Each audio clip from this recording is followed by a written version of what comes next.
सभी पेंशन लाभार्थियों का एक बार फिर से स्वागत है दोस्तों हमारे यूट्यूब चैनल वीके योजना फॉर यू में। जैसे कि आप देख पा रहे हैं 3,000 रुपये करके पेंशन सरकार के द्वारा ट्रांसफ़र की जाती है। जुलाई अगस्त सितंबर माह की पेंशन का इंतज़ार बेसब्री से पेंशन लाभार्थियों के दिल में बना हुआ है। लेकिन आपको बता दें, सरकार के द्वारा पेंशन प्रक्रिया जो है जारी कर दी गई है। अगर आप भी बुजुर्ग, दिव्यांग, विधवा, वृद्धावस्था किसी भी पेंशन के लाभार्थी है तो इस वीडियो में हमारे साथ अंत तक बने रहिएगा, जानकारी को देखते रहिएगा।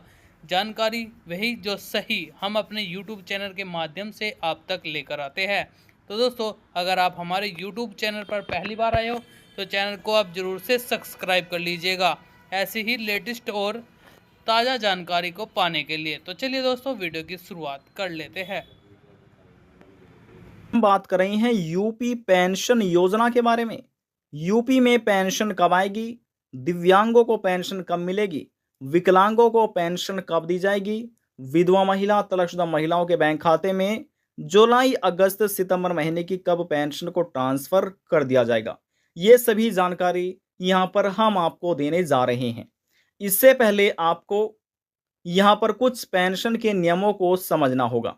अब देखिए, उत्तर प्रदेश के मुख्यमंत्री योगी आदित्यनाथ की सरकार की तरफ से वर्ष 2024 की पहली तिमाही किस्त, जो कि अप्रैल मई जून महीने की थी, वह लाभार्थियों के बैंक खाते में ट्रांसफर कर दी गई है।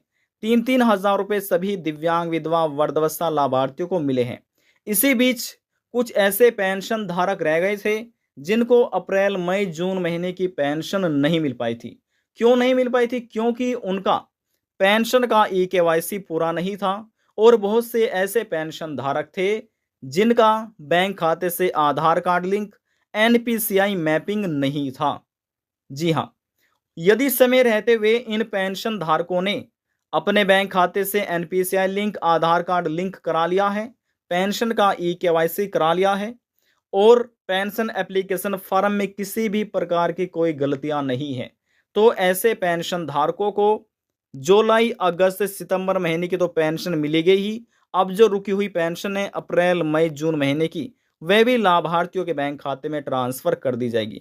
तो आप कह सकते हैं ऐसे पेंशन धारकों को इस बार 6,000 रुपये पेंशन राशि दे दी जाएगी, जो कि 6 महीने की पेंशन होगी। अब बात करते हैं, क्या आपको रक्षाबंधन के त्योहार पर सरकार की तरफ से पेंशन राशि दी जाएगी?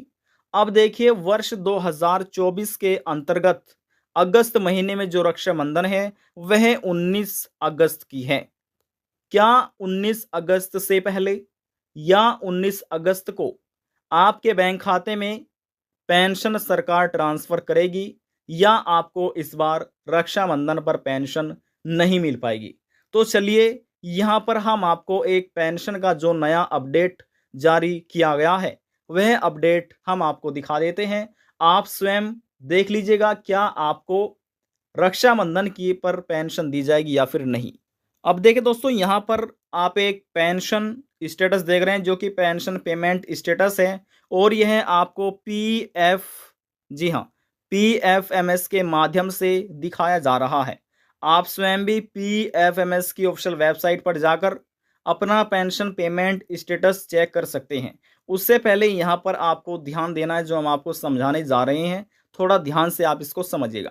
देखिए, सबसे पहले यहाँ पर पेंशन धारक की पर्सनल इंफॉर्मेशन होती है, जैसे कि पेंशन धारक का एप्लीकेशन आईडी नंबर होता है, पेंशन धारक का नाम होता है, बेनिफिशियरी कोड होता है और एजेंसी कोड होता है।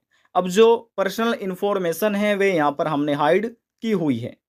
अब यहाँ पर आप देख सकते हैं स्कीम कोड, यानी कि उत्तर प्रदेश का ये स्कीम कोड है और पर्पज नेम में आप देख सकते हैं पेंशन टू विडोज, यानी कि विधवा महिला, तलाकशुदा महिलाओं को पेंशन। अब इन सभी महिलाओं को आधार बेस्ड सरकार पेंशन ट्रांसफर कर रही है। विधवा महिलाओं को, तलाकशुदा महिलाओं को पहली बार वर्ष 2024 के अंतर्गत अप्रैल मई जून महीने की आधार बेस्ड पेंशन पेमेंट की गई थी और इस बार जुलाई अगस्त सितंबर महीने की पेंशन भी आधार बेस्ड सरकार ट्रांसफर करेगी। अब ऐसी स्थिति में जिन विधवा महिलाओं को, तलाकशुदा महिलाओं का बैंक खाते से आधार कार्ड लिंक नहीं होगा, एनपीसीआई मैपिंग नहीं होगा और डीबीटी भी लिंक नहीं होगा।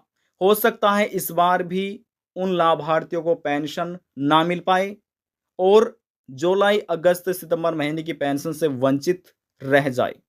तो यदि आपका भी ये कार्य अधूरा है तो अपना ये कार्य पूरा कर लीजिए ताकि आपको भी जुलाई, अगस्त, सितंबर महीने की पेंशन आसानी से आपके बैंक खाते में प्राप्त हो सके। अब यहां पर देखिए 3,000 रुपए आप अमाउंट दे सकते हैं जो कि जुलाई, अगस्त, सितंबर महीने की पेंशन के हैं। अब रिक्वेस्ट की गई है 9 अगस्त 2024 को।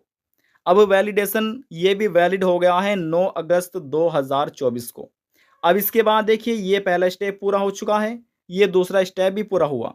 अब जो तीसरा स्टेप है fund status under processing with agency 9 अगस्त 2024 से। अब देखिए दोस्तों यहां से आप समझ सकते हैं कि राज्य सरकार की तरफ से पेंशन ट्रांसफर करने की जो प्रक्रिया है वह प्रारंभ हो चुकी है, शुरू हो चुकी है, क्योंकि ये पहला स्टेप भी पूरा हो चुका है, दूसरा स्टेप भी पूरा हो चुका है और फंड स्टेटस ये भी अंडर प्रोसेसिंग में है 9 अगस्त से। तो हो सकता है कि जो विधवा महिला है, तलाकशुदा महिला है, इन महिलाओं को 19 अगस्त तक पेंशन पेमेंट कर दिया जाए, क्योंकि यहां आप देख सकते हैं जो यहां पर जो अंडर प्रोसेसिंग में है ये 9 अगस्त से है और 7 से 8 या फिर 9 दिन लग सकते हैं इसको अप्रूव्ड होने में। अब जैसे ये अप्रूव्ड हो जाता है तो हो सकता है इस बार आपको रक्षाबंधन के त्योहार पर ही ये पेंशन पेमेंट कर दिया जाए। तो यहां पर आप अनुमान लगा सकते हैं, क्या यहां से आप अनुमान लगा सकते हैं कि आपको रक्षाबंधन का पेमेंट किया जाएगा या फिर नहीं किया जाएगा, यानी कि रक्षाबंधन के त्योहार पर। हालांकि सरकार की तरफ से रक्षाबंधन त्योहार को लेकर और पेंशन पेमेंट को लेकर अभी तक कोई भी ऑफिशियल नोटिफिकेशन जारी नहीं किया गया है कि हम रक्षाबंधन के त्योहार पर पेंशन धारकों को पेंशन देंगे, ऐसा कोई भी अपडेट जारी नहीं किया गया है। तो यहां से आप देख सकते हैं क्या आपको पेंशन मिलेगी रक्षाबंधन पर, तो ये आप अनुमान लगा सकते हैं क्योंकि ये आपके स्टेप पूरे हो चुके हैं, ये भी पूरा हो चुका है और यहाँ पर आप देख सकते हैं ये आपका पेंडिंग में है। तो जैसे ये पूरा हो जाएगा आपके बैंक खाते में पेंशन ट्रांसफर हो जाएगी। बस केवल ये स्टेप पूरा होना बाकी है। हो सकता है ये आप कह सकते हैं कि 13 अगस्त में पूरा हो जाए या फिर 14 अगस्त में पूरा हो जाए और इसके बाद आपके बैंक खाते में भी पेंशन जल्द ही ट्रांसफर कर दी जाएगी। तो पेंशन धारकों के लिए यह एक बहुत बड़ी खुशखबरी है। आज की जानकारी में बस इतना ही। यदि आपको हमारी दी हुई जानकारी पसंद आई तो वीडियो को जरूर लाइक कर दीजिएगा। आपके एक लाइक से हमें बहुत ज़्यादा मोटिवेशन मिलता है। और यदि जानकारी को लेकर मन में कोई सवाल है, डाउट है, पूछना चाहते हैं, नीचे कमेंट बॉक्स में जाकर पूछ सकते हैं। सभी सवालों का जवाब आपको दे दिया जाएगा। लास्ट में हम निवेदन यही करेंगे, चैनल को सब्सक्राइब और साथ ही बेल आइकन के बटन को प्रेस करना ना भूले।